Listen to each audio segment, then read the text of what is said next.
살만한 세상 서도원입니다.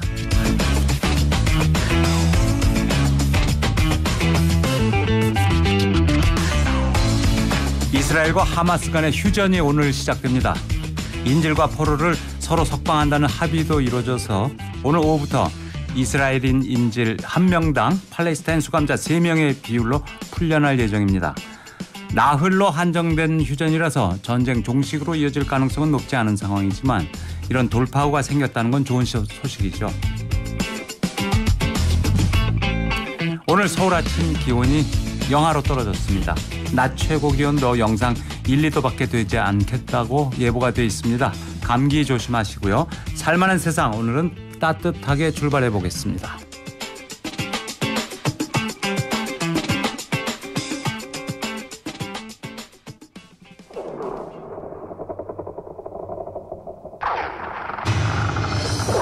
첫 곡입니다. 퀸의 I was born to love you.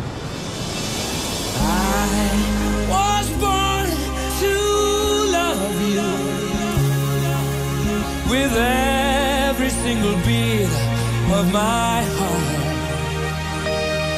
yes, I was born to take care of you every single day.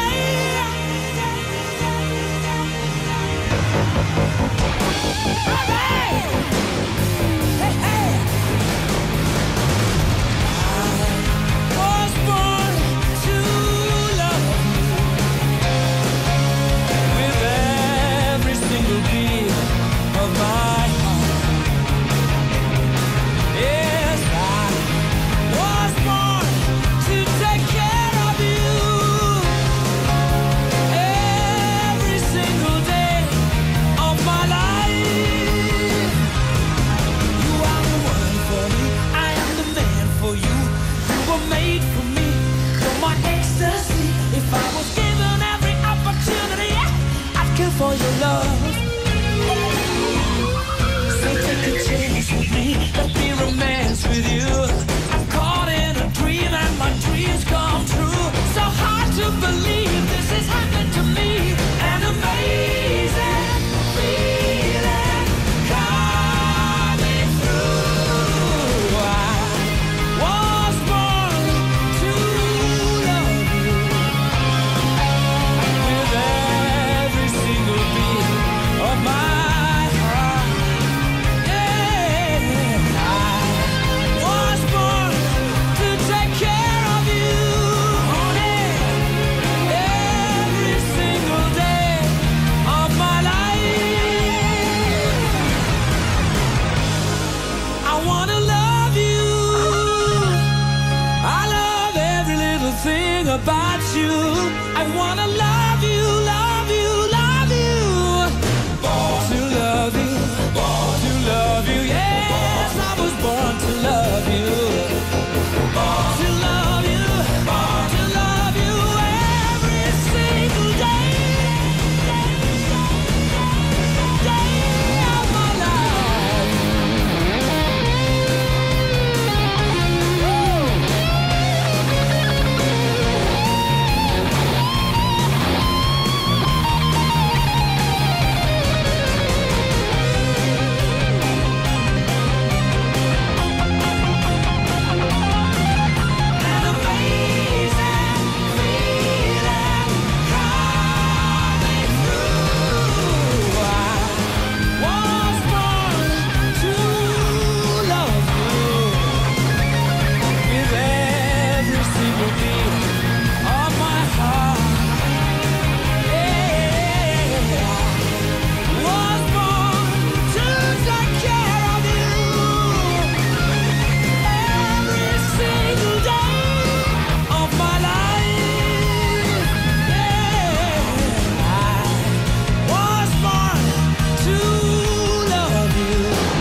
따뜻한 차 한 잔과 함께 만나는 이 사람, 서두원의 티타임입니다.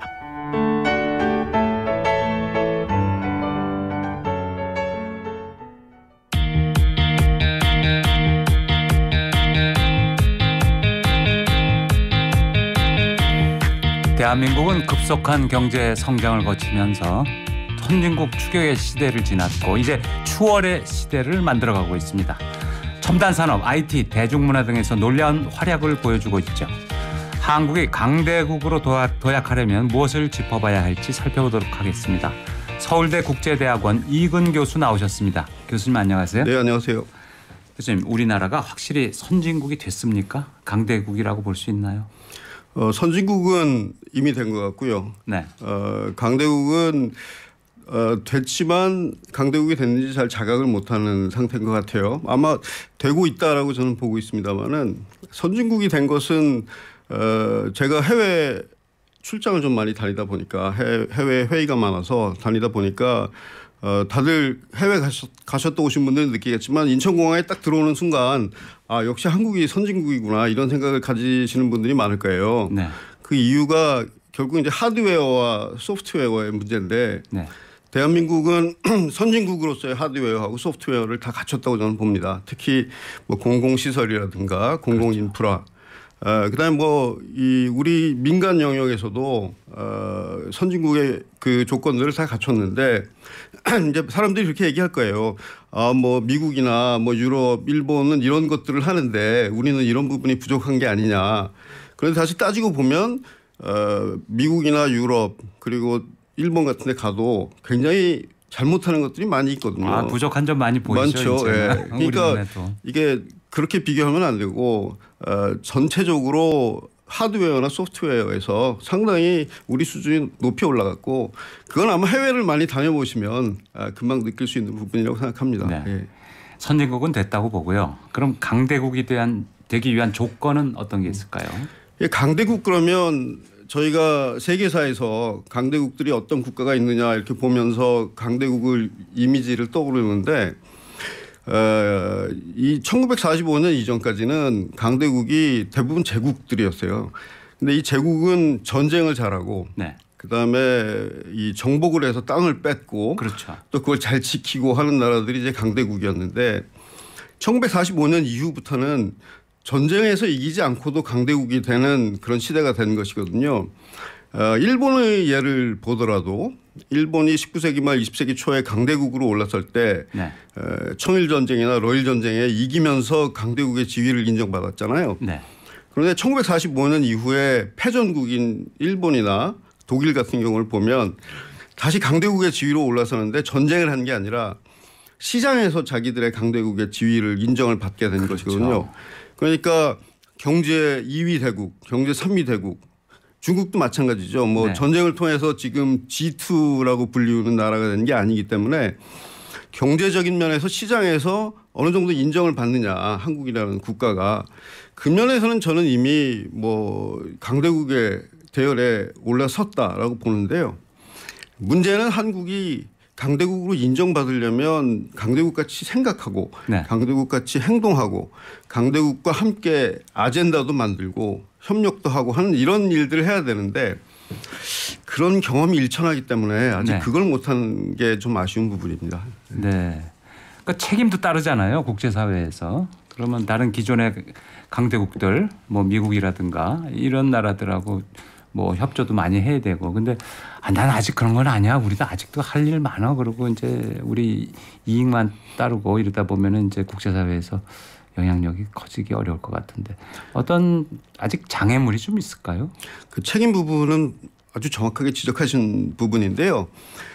한국이 2000년 넘는 역사 속에서 우리 민족이 잘 살게 된 게 한 40년 정도 된다고 봅니다. 저는. 근데 이 40년 정도에 갑자기 왜 잘 살게 됐느냐를 따져보면 국제 질서가 세계 시장을 중심으로 국제 질서가 돌아가기 시작했어요. 그걸 자유주의 국제 질서라고 표현을 하는데 하나로 이렇게 다 연결된 세계 시장이 안정적으로 이렇게 돌아가는 시대는 여태까지 없었거든요. 그래서 좁은 대한민국이 이 국제 질서에 참여를 하면서 세계 시장을 이용해서 이렇게 잘 살게 된 거지 않습니까? 네. 그러면 이 국제 질서가 우리한테 유리하니까 잘 이거를 우리가 지켜나가고 한국에게 유리하게 잘 발전시키고 진화시켜야 되는데 그러려면 지금 말씀하신 대로 이 국제 질서를 유지하기 위한 비용, 책임 이런 것들을 우리가 부담할 생각과 각오가 있어야 됩니다. 그런데 이제 여태까지 너무 약소국으로 살다 보니까 이런 사고방식이 아직 잘 안 받아들여지는 것이죠. 국민뿐만 아니라 지도층도 저는 마찬가지라고 보는데 그래서 뭐 한반도나 동북아시아 좁은 요 공간에서만 우리가 있는 것이 아니고 이 큰 국제 질서 안에서 혜택을 받아왔고 이걸 또 우리가 이용해 왔기 때문에 말씀하신 대로 책임과 기여 이런 것들을 할 수 있는 준비가 되면 이제 비로소 강대국으로 저희가 인정받게 되겠죠. 네. 자, 한 해가 마무리되어 가고 있습니다. 2024년 대한민국의 도약을 위해서는 어떤 것들을 준비해야 될까요? 자, TBS 앱 또는 샵 0951 유료 문자 열어놓겠습니다. 오늘 청취자 의견 문자 주시면 두 분 선정해서 스크린 골프의 대중화, 정직한 가격 브라보 골프에서 4인 이용권 보내드리도록 하겠습니다. 교수님, 그러면 그 장애물 우리가 의식 전환이 필요하다. 우리가 약속으로만 살았고 4강 체제 그 속에 끼어서 우리가 어떻게 살아남느냐 이런 걱정만 해왔는데 어떤 주도적으로 국제사회를 이끌어가려는 그런 노력은 아직 일천하다. 그건 이제 정치가 좀 앞장서야 되겠네요. 맞습니다. 그 한국은 교육이 굉장히 잘 되고 있는 나라 중에 하나이기 때문에 특히 모든 국민들이 다 뭐 이 높은 수준의 교육을 받아왔기 때문에 일반 국민들이나 시민들의 경우에는 저는 앞으로 잘 될 수 있는 여건들을 꽤 가지고 있다고 보는데 문제는 지도층이 이 국민들을 어떻게 끌고 가느냐의 문제인 것 같아요. 그러니까 지도층이 시대가 어떻게 변화하고 그다음에 국제 질서가 어떤 질서이고 지금 한국의 과제가 무엇인지를 잘 파악을 해서 방향을 잘 정해주면 한국 사람들은 방향을 정해주면 그쪽으로 굉장히 빨리 방향을 틀거든요. 네. 예전에 뭐 IT 그 발전할 때도 그랬고 대중문화 발전할 때도 그렇고 요즘에 뭐 의대 사람들 많이 가지 않습니까? 네. 뭐 이런 것들 보면 어떤 인센티브 구조냐 어떤 방향이냐에 따라서 국민들은 굉장히 이걸 파악을 잘합니다. 그런데 국민을 끌고 가는 지도층이 뭐 예전에 이건희 회장께서 그런 말씀 하셨다는데 너무 2류 3류 수준이기 때문에 나라를 제대로 지금 끌고 가고 있느냐 하는 걱정들을 많이 하게 되죠. 네. 그런데 이 지도층이 어쩌다 이렇게 됐는지 제가 보기에는 이게 가장 큰 장애물인 것 같아요. 지금 정치는 지금 민생과 국가 미래 거리가 좀 있는 것 같아요. 네, 이게 자본주의가 계속 발전하다 보니까 모든 사람들이 자기 취업에 대해서 고민을 하지 않습니까? 네. 근데 지도층은 취업에 고민하는 사람들이 지도층이 되면 저는 안 된다고 생각을 합니다. 그렇죠. 네, 이 국가를 위한 공적인 생각을 상당히 장기적인 안목에서 비전을 갖고 해야 되는데 지금 지도층들 특히 정치인들 보면은 되게 취업 전선에 나선 뭐 구직자들 같아요. 그래서 다시 고용이 될 수 있는 방법이 있다면 어떤 방법이든지 수단과 방법을 가리지 않고 재취업을 하려는 분들 같아서 이게 지도층이 이렇게 되면 안 된다라는 생각을 하게 되죠. 그러니까 선거 가까우면은 예. 선거뿐만이 아니라 취준생처럼 움직이고 그렇죠. 또 예. 우리 당의 지도부 저 사람이 대통령 될 것 같아. 그러면 그 밑에 가서 줄 서고 그렇습니다. 예. 뭐 중요한 아덴자가 나왔는데 뭐 편가르기나 하고 있고 뭐 그렇게 되는 맞습니다. 특히 저는 이 캠프 정치의 폐해라고 보는데 캠프 정치. 예, 네. 모든 대통령 선거 때마다 캠프가 구성이 되지 않습니까? 그러면 캠프에 들어가는 사람들이 네. 국가의 아젠다를 만들고 비전을 만들고 국가를 걱정하고 이런 분들이 들어가야 되는데 물론 그런 분들도 많이 들어가시는데 일단 정권을 잡으면 그다음에는 또 역시 이분들이 구직자가 돼서 국가의 중요한 곳곳의 자리들을 나눠 갖기 시작을 하거든요. 거의 뭐 전리품 나눠갔듯이. 그러면 이게 제도라는 것이 특정하게 발전된 이유가 있는데 그 뭐 승진이라든가 어떤 자리에 어떤 사람들이 가야 되느냐 하는 것이 다 문화적으로 제도적으로 경험치에 의해서 만들어진 건데 이런 걸 무시하고 이 캠프에 참여했다는 이유로 마치 로또 당첨되듯이 네. 막 가다 보면 서로 유기적으로 연결되어 있는 이 지도를 하시는 분들의 기관들이 제대로 작동을 안 하게 되죠. 그러니까 캠프 정치 같은 것들도 좀 저는 앞으로 좀 잘 운영이 됐으면 좋겠다 이런 말씀을 드리고 싶습니다. 네, 네. 캠프 정치. 네. 김영삼, 김대중, 양김 시대보다 지금 더 못해진 거 아닙니까? 저는 그렇게 보이는데요. 결국 지도층의 문제라고 보는데요. 김영삼, 김대중 씨, 뭐 김종필 씨도 마찬가지고 소위 삼김이라는 분들, 그다음에 그분들과 같은 시대에서 국가를 걱정하시는 분들은 정치라는 영역에 뛰어들 때 그래도 국가를 걱정하시는 분들이었죠. 저희가 대학 다닐 때만 하더라도 사람들이 만나서 모이면 이 국가의 미래를 걱정하고 그러던 시대였는데 그게 이제 삼김 시대가 끝나고 대한민국의 IT가 보급이 되고 이제 대중문화가 강해지다 보니까 특히 또 이제 권위주의에 대한 반감들이 많이 생겨서 이제 한쪽 극단으로 가면 또 다시 그 극단으로 간 것을 조정하기 위해서 방향을 바꾸지 않습니까? 네. 뭐 왼쪽으로 가면 오른쪽으로 가고 오른쪽으로 갔다가 가면 이제 왼쪽으로 가는데 그 과정에서 이제 권위에 대한 이제 이 조정을 해야 되겠다. 권위주의에 대한 반감들이 많았기 때문에 그러면서 이게 IT와 대중문화와 연결되면서 정치라는 것이 일종의 팬클럽 정치 같이 돼버린 거예요. 네. 그때 예전에 잘 아시겠지만 그 아이돌 스타들에 대한 사생 팬들 있지 않습니까? 네. 정말 뭐 대단한 한국적인 현상이었는데 다른 나라에도 이런 뭐 아이돌 현상이 있긴 있습니다만 한국의 사생 팬은 정말 뭐 건드리기도 쉽지 않은 그런 현상이지 않습니까? 그 사생 팬들에 대해서. 네. 근데 정치도 그런 아이돌 정치인들에 대한 팬클럽들이 생기기 시작을 했어요. 그게 시작된 게 제가 보기에는 노무현 대통령 그 노사모에서부터 시작을 한 것으로 보는데요. 그게 이제 대중문화와 IT에 보급하고 굉장히 밀접하게 연결이 돼서 팬클럽 정치들이 여기저기서 솟아나다 보니까 사람들이 국가에 대해서 걱정하는 것보다는 이들 팬들과 어떻게 잘 지내고 인기를 어떻게 더 많이 유지를 해서 다시 당선이 되느냐, 이 취업 정산을 어떻게 다시 뛰어드느냐 하는 이런 현상들이 생겨난 것 같습니다. 그런데 이러다 보니까 정치에 대해서는 뭐 부분적으로 이제 팬클럽들도 많이 생겨났겠지만 실망을 하고 무관심해지는 사람들도 많이 늘어났잖아요. 이것도 문제 아닙니까? 그게 그러니까 이제 현대 사회가 복잡해지다 보면 문제도 복잡한 문제고 그걸 해결하는 과정도 굉장히 복잡하고 지난한 과정을 거쳐서 해결을 해야 되는데 이 선거의 과정이라는 것이 특히 정치 과정이라는 것이 이거를 단칼에 배워주는 사람들에 대한 관심이 가게 돼 있거든요.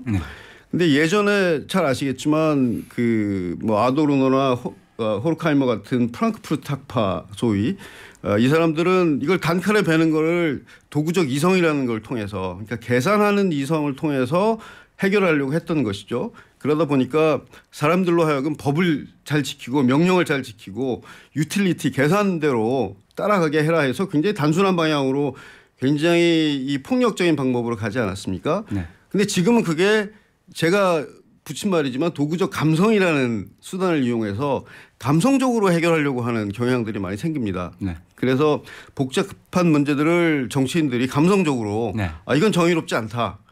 이거는 굉장히 나쁜 거다. 이건 뭐 미국식으로 표현하면 뭐 폴리티컬리 코렉트하지 않다. 이런 몇 가지의 굉장히 단순한 감성적인 도구로 네.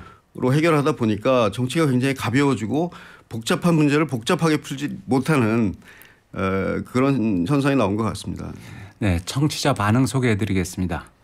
진흙탕 싸움을 하는 정치권을 보면서 정치에 무관심해지는 것 같아요. 선거의 중요성을 다시 한번 느끼게 됩니다. 이런 의견 주신 분 계시고요. 강대국이 되려면 미국, 일본에게 할 말은 해야 되는 거 아닌가요? 국민이 보기에는 나라를 갖다 바치고 있는 게 아닌가 하는 생각이 드네요. 국민들이 정치에 관심을 많이 가져야 합니다. 정신 차려야 합니다. 이런 의견 주신 분도 계시고요. 네, 참 나라를 누가 갖다 바친다고 그러나요? 요즘 시대가 어떤 시대입니까? 이렇게 약간 반대되는 의견도 주셨고 핵 보유국이 되기 전에는 강대국이라고 할 수 없다고 봅니다. 이렇게 강한 의견 주신 분도 계십니다. 그런데 교수님이 그래서 그런지 한국을 예능 국가가 돼버렸다 이렇게 개탄하셨는데 어떤 뜻인가요?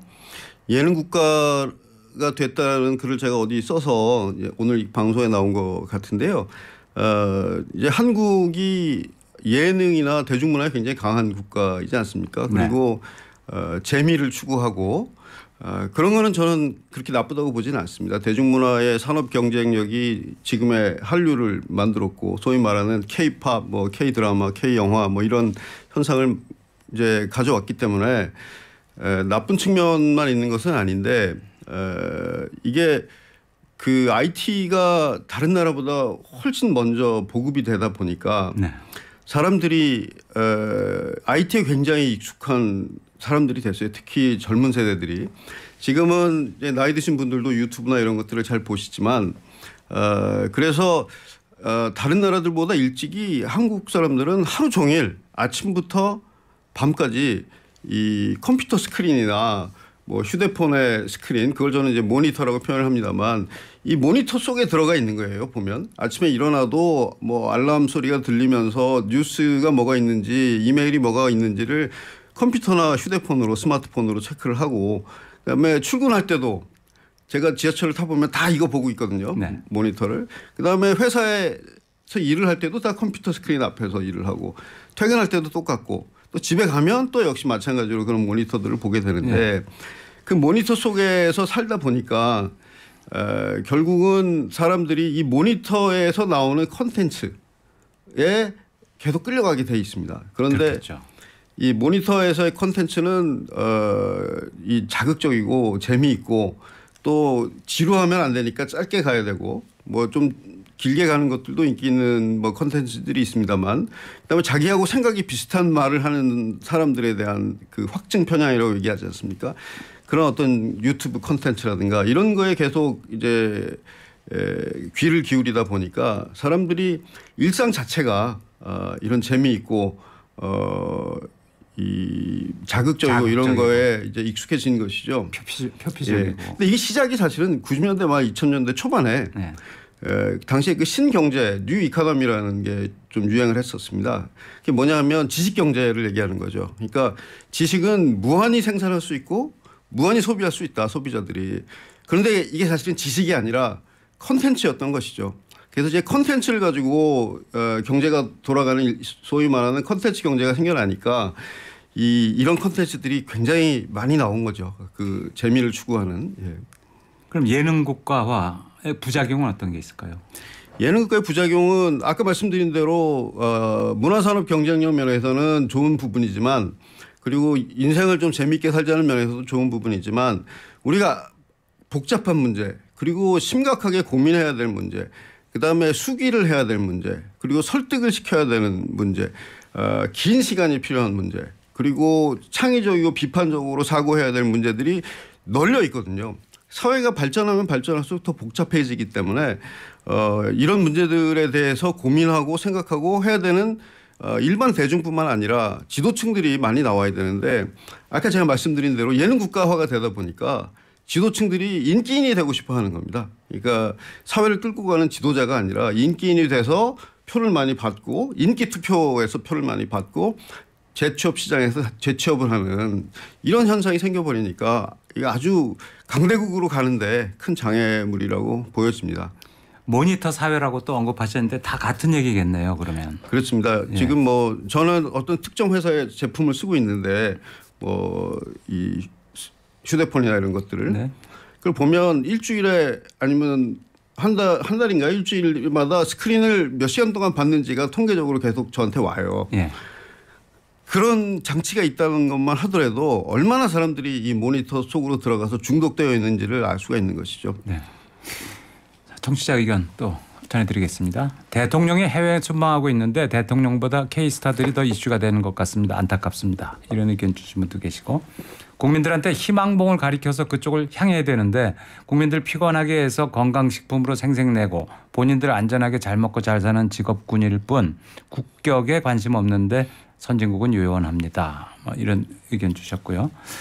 지금의 정치가 세계 강대국이 되는 일은 독재가 없어야 세계 강대국이 생각합니다. 이런 의견 주신 분도 계신데 자 이게 우리 모두가 사실은 모니터 사회의 생산자이자 소비자인 거죠 지금은. 네. 근데 이게 또 피할 수 없는 전 세계적인 흐름 아닐까요? 맞습니다. 제가 모니터 사회에 대해서 관심을 갖게 된 계기가 이 노동 문제를 보면서 사람들이 예능 프로그램을 볼 때 이 사람들이 프로그램을 제작을 하는 건지 저기서 놀고 있는데 그냥 노는 걸 보여주는 건지 그게 되게 헷갈리기 시작하던 때였어요. 그때가. 네. 그래서 제가 이 개념을 하나 만들었는데 그 개념이 이제 플레이버라는 개념입니다. 그러니까 플레이하고 레이버를 합쳐서 플레이버라는 개념을 만들었는데 지금 뭐 어떤 그 스타트업 회사가 영국의 스타트업 회사가 그걸 쓰는 모양이더라고요. 그 개념을. 이름을요? 예. 근데 어느 순간부터 플레이 논다, 네. 레이버 노동이 노동이 겹치기 시작을 했어요. 이게 예능 프로그램들이 이제 그렇고 인터넷에서 게임하는 것도 결국은 노는 것이 이제 레이버가 되고 그걸 통해서 돈을 벌기 시작하지 않았습니까? 뭐 셀레브리티들도 다 마찬가지고 하다못해 이제 뭐 파티하는 것조차도 텔레비에서 방송이 되니까 네. 그래서 이게 플레이버라는 현상이 왜 나오기 시작을 했을까? 그걸 보면서 그게 결국은 이 콘텐츠 경제가 되면서 콘텐츠 산업이 커가면서 네.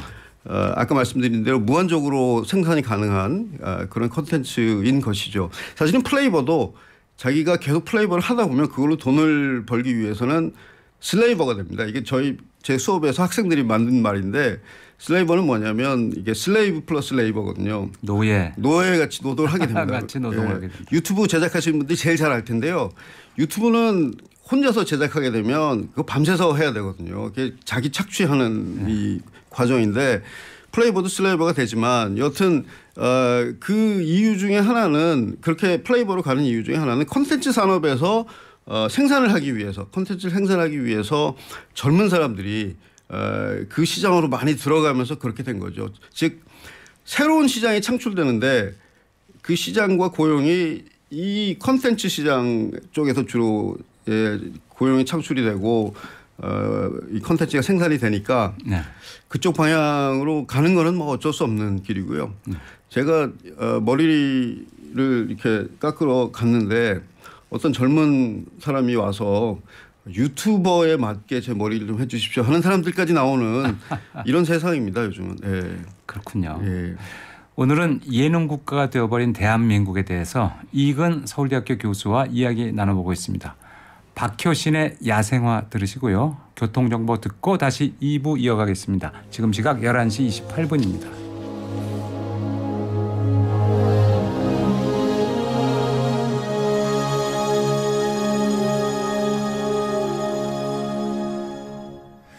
하얗게 피어나 얼음꽃 하나가 달가운 바람에 얼굴을 내밀어 아무 말 못했던 이름도 몰랐던 지나간 날들의 눈물이 흘러 차가운 바람에 숨어있다 한 줄기 햇살에 몸 녹이다 그렇게 너는 또 한 번 내게 온다 좋았던 기억만 그리운 마음만 네가 떠나간 그 길 위엔 이렇게 남아서 있다 잊혀질 만큼만 괜찮을 만큼만 눈물 머금고 기다린 떨림 끝에 다시 나를 비우리라 사랑은 피고 꽃지는 다 버리는 불꽃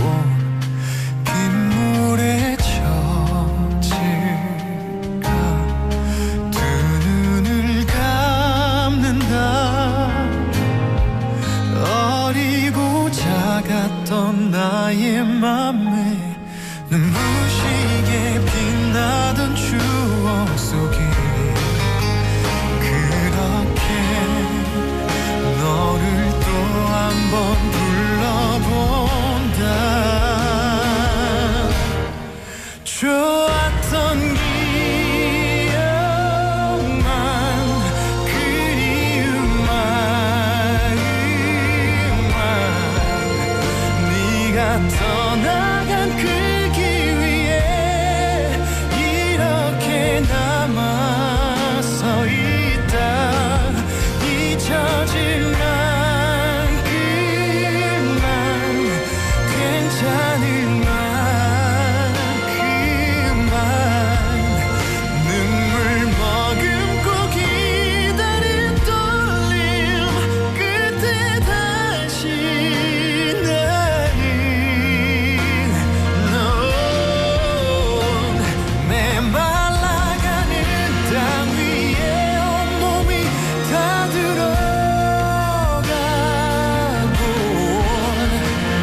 내 손끝에 남은 너의 향기 흩어져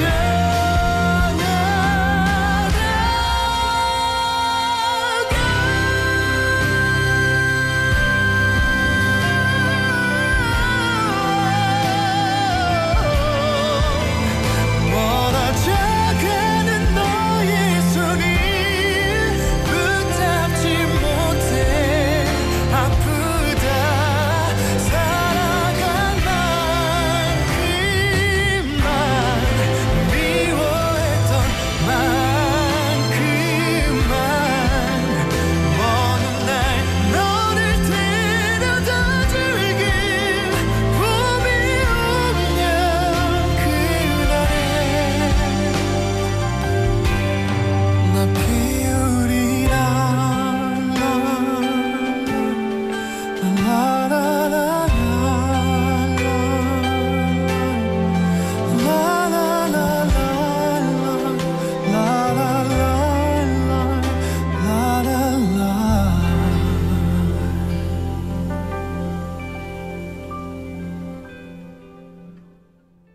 TBS 캠페인 날씨가 추운 겨울철엔 한파로 인한 피해에 대비해야 합니다.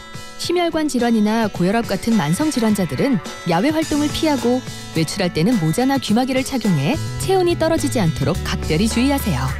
수도관이나 보일러 같은 집 안팎의 시설물은 턴옷이나 스티로폼으로 감싸두면 동파 사고를 막을 수 있습니다. 혹독한 한파도 미리 대비하면 피해를 막을 수 있습니다.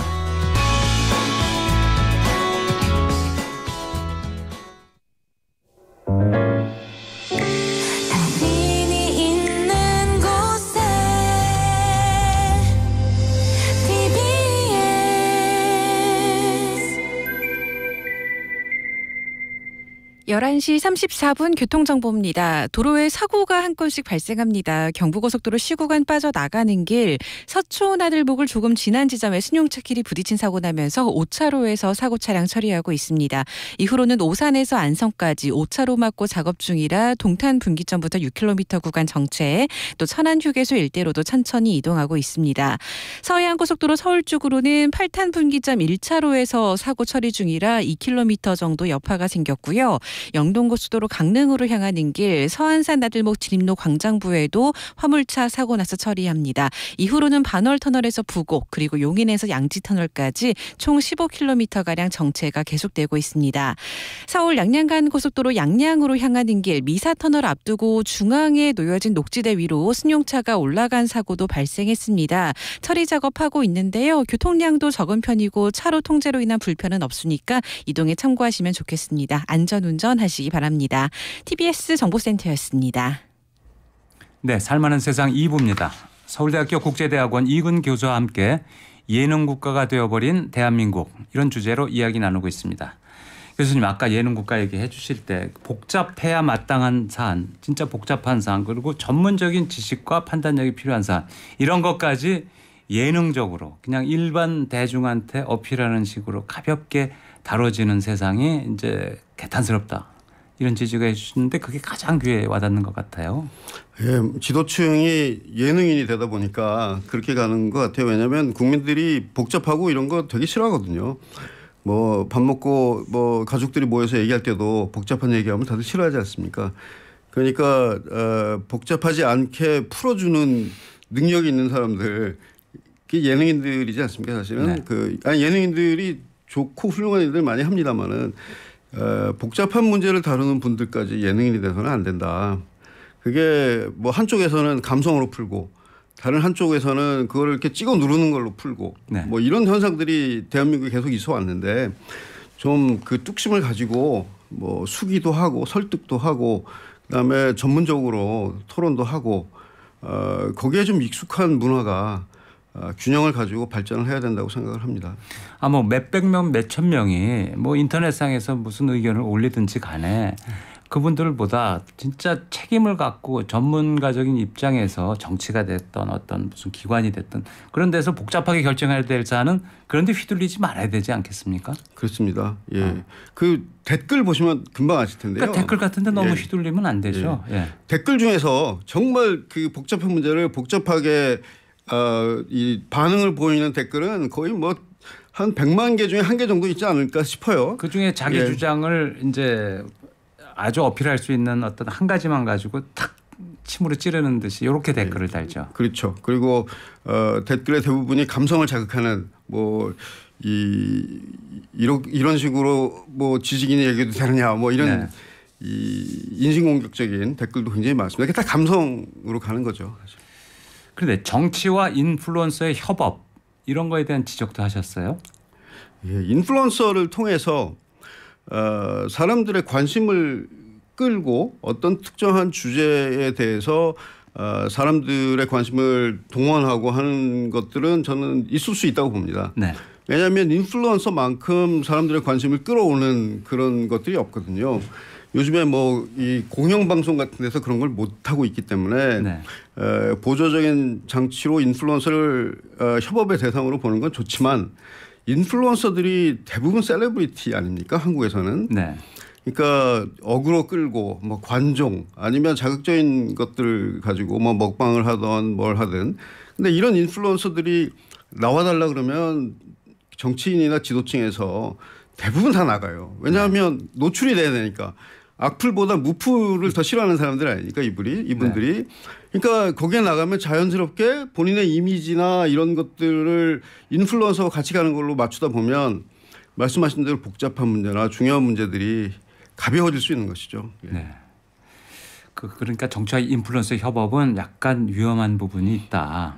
그러면 조심해야 된다 이랬는데 지난해인가요? 이탈리아 총선 때 무려 팔로워가 2,760만 명이나 되는 21세기 패션 아이콘 키아라 페라그니 이런 사람이 총선에 출마해서 화제가 됐다고 해요.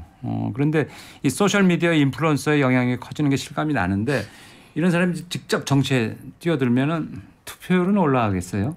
투표율 올라가고 선거가 좀 재밌어지긴 하겠죠. 네. 인플루언서가 사회에 영향을 미칠 수는 있다고 봅니다. 예를 들면 옛날에 뭐 마이클 잭슨 같은 사람들이 기아 문제, 배고파서 밥을 그렇죠. 못 먹는 이런 문제들을 환기시켜서 사회를 바꾸는 영향들을 보여줬는데 요즘 한국의 경우에는 이제 이 셀레브리티들이 자꾸 영입이 되다 보니까 네. 선거에서도 그 예전에 그런 경우도 있지 않았습니까? 대통령 후보까지 거론이 되셨던 분인데 요리 잘하시는 분이 그 인플루언서지 않습니까? 네. 그 요리 잘하시는 분이 대통령 후보까지 언급되는 이런 현상이 있었는데 물론 그분이 굉장히 능력이 있지만 정치에 있어서의 능력은 또 다른 문제거든요. 네. 그래서 검증도 잘 돼야 되고 전문성이 있는지도 우리가 확실히 좀 알아야 되는 그런 분야에서 셀레브리티니까 영입이 되고 그걸로 인기 투표를 해서 선거에 당선이 되고 이거는 국가의 앞날에 매우 좋지 않다고 생각을 합니다. 네. 청취자 반응 좀 보겠습니다. 콘텐츠가 발달한 나라로서 이게 온라인 얘기 같은데요. 선거에 활용하면 좋을 것 같아요. 솔직히 대통령 선거 말고는 어떤 사람인지 모르고 찍는 경우가 많잖아요. 적어도 후보가 되려면 1년 정도는 국민, 시민에게 학력, 경력 그리고 어떤 사람인지 노출을 해주면 좋을 것 같아요. 의무적으로. 뭐 이런 의견 주신 분 계시고 네. 또 강대국이 되는 길은 국회의원들이 국회에서 잘해 주셔야 한다는 겁니다. 그래야 강대국으로 갑니다. 이렇게 강조해 주신 분 계시고 제 생각에는 강대국이 되려면 먼저 지도층부터 국민들과 신뢰가 먼저라고 봅니다. 외국이 무슨 소용이 있나요? 우리 국민들끼리 챙기고 아끼고 우리부터 똘똘 뭉치게 하는 그런 리더십이 필요하지 않나요? 또 정치권의 피로 물질 많이 내뿜고 있네요. 오히려 연예 프로나 건강식품이 그나마 피폐를 늦춰주는 건 아닐까요? 이렇게까지 의견 주셨는데 한국은 어떻습니까? 내년 총선을 앞두고 있는데 이런 인플루언서들이 나오고 약간 예능화되고 이런 게 더 강화될까요? 강화될 거라고 봅니다. 지금 보면 제가 되게 안타깝게 생각하는 것이 진짜 국민을 위해서 어떤 실적을 갖고 있는지 알 수 없는 사람들이 네. 셀레브리티라는 이유만으로 그러니까 정치 셀레브리티라는 이유만으로 인기를 끌고 가고 뭐 대통령 후보로도 거론이 되고 하다못해 굉장히 위선적인 사람들 내로남불이라고 표현을 합니다만 내로남불 그러면 되게 가볍게 느껴지지만 사실은 위선이거든요. 이런 것들이. 네. 이런 분들이 검증이 안 된 채로 뭐 그 팬클럽을 동원해서 인기몰이를 해서 총선 현장에 들어가고 이러면 정치가 너무 가벼워지고 또 셀레브리티 정치가 될 가능성이 많기 때문에 예능 정치 거죠. 쉽게 말씀드리면. 그렇죠. 예. 위선을 했거나 예. 위선적이라는 게 너무나도 명명백백하게 드러났거나 아니면 예. 중차대한 정책에 있어서 국가에게 반하는 의견을 여러 차례 냈거나 이런 분들은 다 그게 검증이 돼야 되는데 그렇죠.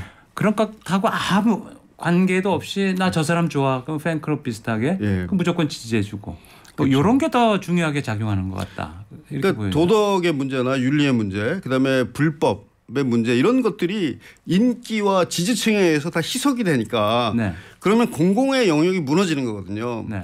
이 강대국들을 보게 되면 이 프라이빗 섹터하고 공공의 퍼블릭 섹터가 조화를 이루면서 같이 가야 되는데 지금 서양의 강대국들이나 선진국들이 공공 섹터가 무너지면서 문제가 생기기 시작하거든요. 네. 한국은 그나마 이 공공 분야가 뭐 비교적 이 부패도 없고 그다음에 우수한 인력들이 진출해서 이 사적 영역이랑 균형을 맞추면서 발전해 왔는데 어느 순간부터 이게 인기 정치 그다음에 뭐 내로남불 이런 것들이 생기다 보니까 공공 영역이 무너지기 시작을 합니다. 그게 최근에 들어서 굉장히 심각해졌는데 네.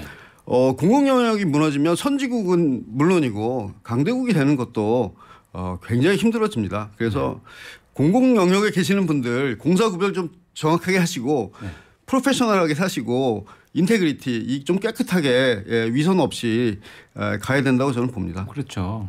우리 편이라고 해서 잘못한 게 있어도 잘못 안 했다 그러고 상대편이라고 해서 잘한 것도 못했다고 깎아내리고 이러지 말고 옳고 그른 걸 가려야 될 것 같은데 예능 국가화를 막기 위해서 지식인의 역할이 중요하다. 이렇게 강조를 해 주셨어요. 네.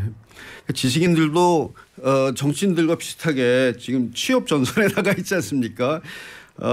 이게 자본주의 사회에서는 살다 보면 뭐 돈을 많이 벌어야 되고 또 교육비도 굉장히 많이 들고 뭐 아파트 값도 천정부지로 올라가는데 그러다 보니까 이 자본주의적으로 살 수밖에 없는데 그러다 보면 학생들도 그렇고 뭐 이제 일반인들에 대해서 얘기할 때도 그렇고 굉장히 교육자들이 예능화되기 시작을 한 거예요. 네. 재밌게 가르쳐야 되고 그러니까 강의 평가를 하더라도 아마 재미있는 강의가 강의 평가가 좋을 겁니다. 그러니까 무겁고 굉장히 생각을 많이 하게 하고 비판적인 사고를 가르치고 그러면 어려워서 못하겠다. 강의 평가가 잘 안 나올 가능성이 많은데 그다음에 그 싱크탱크나 정책연구소나 이런 데서 나오는 보고서들을 이게 지루하고 재미가 없으니까 잘 안 보게 돼요. 예전에는 많이들 봤는데 그 교육 분야에 있어서도 그리고 지식인들의 역할에 있어서도 예능화되는 경향들이 보인다. 물론 다 그런 건 아닌데요.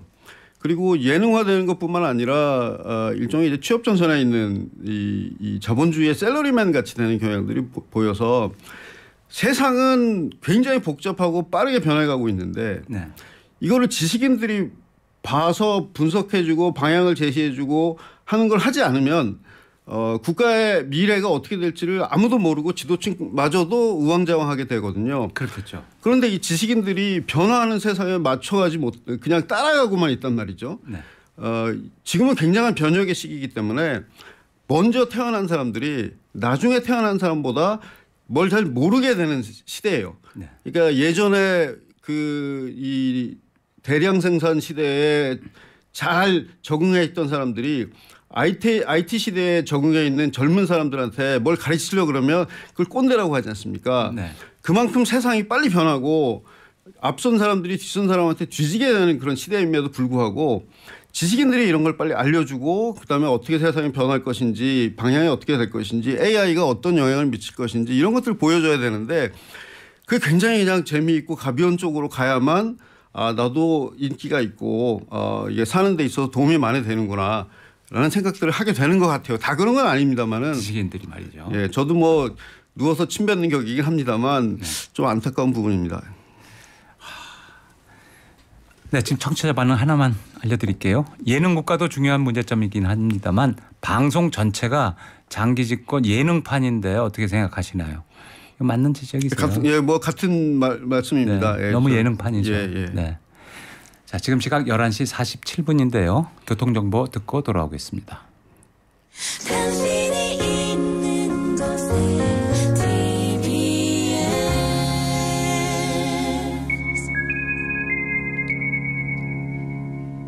교통정보입니다. 서울 시내 고장차와 작업 때문에 정차가 심해진 곳들이 있습니다. 먼저 한남로는 고장차 여파를 받고 있는데요. 강남 쪽으로 한남 2 고가차도 조금 지난 지점 2차로 쪽에 화물차 한 대가 고장으로 서 있고 견인 작업 계속 진행되고 있지만 뒤쪽으로 여파는 계속 심해지고 있습니다.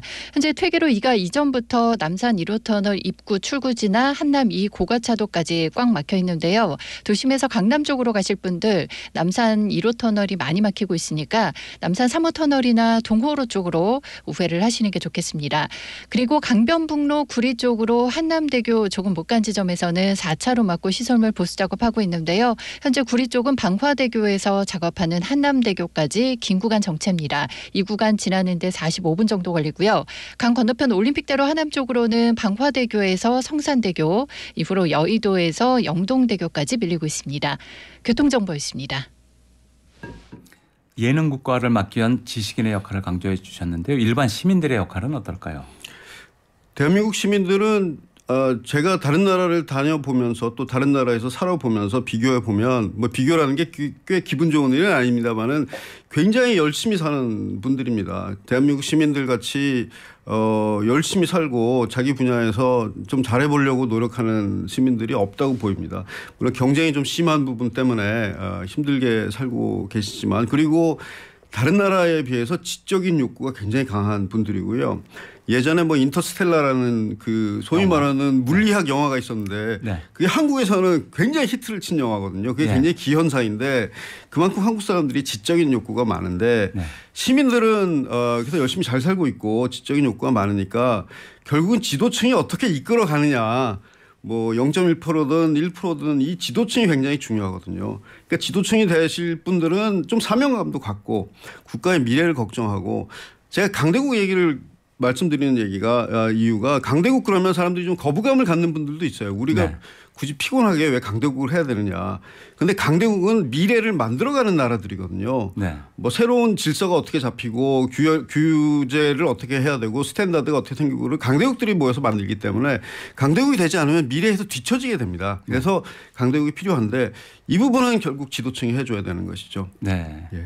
그러니까 정치인의 역할이 결국 점점 더 중요해진다는 말씀이네요. 저는 대한민국의 앞으로 미래 관건이 되는 가장 중요한 부분이 바로 그 지도층 정치인, 네. 정부에 계신 분들 이런 분들 다 중요합니다. 경제인한테 3류 4류 소리 듣지 말고 네. 좀 인류로 좀 해주시면 좋겠는데 말이죠. 청취자 반응 볼게요. 정말 시대가 너무 빠르게 변화하면서 모든 분야가 쉽게 가려는 경향이 있는 것 같습니다. 좋은 게 좋다. 그건 아닌 것 같은데요. 이렇게 의견 주셨고요. 한국이 선진국 맞나요? 약속, 의리, 신용 이런 것은 개인이나 국가나 모두 중요한데 우리나라는 정직한 지도자를 소유하고 있지 못한 것 같습니다. 이런 의견 주신 분 계시고 어떤 후보가 좋아서 투표하는 것이 아니라 저 후보 싫으니까 무조건 그 상대 후보를 찍겠다. 이런 생각 이젠 버려야 됩니다. 정책과 미래의 청사진 이런 걸 보고 투표해야겠어요. 정말 정확하신 지적이네요. 맞습니다. 예. 그런데 말이죠. 지금 예능 국가 얘기를 계속 하고 있잖아요. 예. 근데 예능 프로그램 텔레비전이나 이런 데 나오는 예능 프로그램 자체도 저는 굉장히 문제가 많다고 봐요. 네, 예. 전 국민의 천박화를 만들고 있지 않나 걱정이 네, 많거든요. 어떻게 보십니까? 그러니까 좀 자유롭게 하고 싶은 말이나 뭐 이런 거 하는 예능 프로그램도 저는 있어야 된다고 생각을 합니다. 그게 지금 한국의 대중문화 산업을 경쟁력을 갖게 한 이유 중에 하나인데 이게 굉장히 좀 균형이 좀 맞춰져야 된다고 생각을 해요. 그런 천박한 예능뿐만 아니라 뭐 제가 천박하다는 표현을 써도 되는지는 모르겠습니다만은 저희 일상생활을 날 것 그대로 다 보여주는 것보다는 그래도 균형 있게 지금 이 프로 같이 지식 교양을 우선시하는 프로그램도 많이 배정이 되고 네. 그다음에 예능에 있어서도 재미라는 것을 날 것을 보여주는 것 플러스 아니면 그것보다는 유머와 위트라는 거 있지 않습니까? 사람들로 네. 하여금 생각도 하게 되고 왜 이런 유머를 썼을까 하는 뭐 그런 부분들이 있어요. 그걸 반어법적으로 유머하는 사람들이 미국이나 뭐 해외에 보면 많지 않습니까? 네. 그러니까 예능화도 좀 약간 너무 지나치면 안 좋겠다. 예, 그런 생각을 합니다. 균형이 제일 중요합니다. 그렇죠. 그러니까 제가 말씀드리는 천박화라는 거는 방금 얘기한 대로 이제 유머나 위트 중요하잖아요. 네. 중요한데 그러면 어떤 소재가 있고 주제가 있고 네. 이거 느끼는 게 있고 이렇게 해서 만들어주는 게 좋은데 그냥 어떻게 사생활을 그렇게 공개하는지 모르겠어요. 집안에서 뭐 서로 다투는 얘기 막말하고 싸우는 걸 카메라 앞에서 그걸 그대로 하는 분들도 참 왜 그런지 모르겠지만 그걸 방송하고 아무 소재나 주제도 없이. 그게 콘텐츠 산업의 문제인데요. 근데 그걸 또 열심히 보시면 자기도 모르게 천박화되지 않겠어요? 그러니까 이게 제작 과정에서 있는 그대로 보여주면 제작이 좀 덜 힘들지 않습니까? 네. 근데 이게 뭐 시나리오도 만들고 뭐 옛날같이 드라마를 만들면 그게 얼마나 지난한 작업이겠습니까? 그러니까 이게 그런 것들부터 좀 프로페셔널하고 네. 인테그리티를 갖는 현장들이 있어야만 계속 선진국이고 계속 강대국이 될 겁니다. 네. 그러면 청취자 여러분에게 예능 국가화나 이런 여러 가지 측면과 관련해서 마지막으로 한 말씀 해주신다면 어떤 얘기 해주시겠어요? 저는 그 재밌게 사는 거는 되게 좋은 일이고 이 뭐 예능적인 부분도 좋지만 우리가 생각해야 될 것은 좀 생각도 하고 고민해야 될 것은 좀 고민도 하고 네. 그런 부분이 좋습니다. 꼭 책을 많이 읽어야 될 필요는 없다고 저는 생각을 해요. 뭐 다양한 콘텐츠들이 뭐 인터넷에서도 많이 돌아다니지만 책이 아니더라도 사고하고 네. 그다음에 이 비판적으로 사고하고 하는 이런 능력들을 좀 가져야지. 앞으로 AI 시대에는 비판적 사고와 창조적 사고, 소위 말하는 점들을 연결해서 새로운 것들을 만들어낼 수 있는 사람들이 살아남는 시대이기 때문에 너무 예능에 빠지지 마셨으면 좋겠습니다. 그렇죠. 즐거운 예능도 좋지만 네. 좀 내용 있는 측면이 좀 강조가 돼야 될 것 같습니다. 한국이 강대국으로 들어서는 길목인데요. 여기서 지식인이 약해지면 나라도 약해진다. 이런 말씀 상당히 공감이 가고요. 또 모든 판단이나 평가를 편가르기에 맞춰서 하는 세태가 되고 있는데 그런 데는 좀 종지부를 찍어야 되겠다. 그리고 사회가 천박해지고 있는 데 대해서 나 자신도 물들고 있지 않나. 좀 경계를 해야 되겠다. 이런 여러 가지 좋은 말씀 주셔서 감사합니다. 네, 감사합니다. 네, 지금까지 서울대학교 이근 교수님과 말씀 나눴습니다. 시대가 너무 빠르게 변화하고 있죠.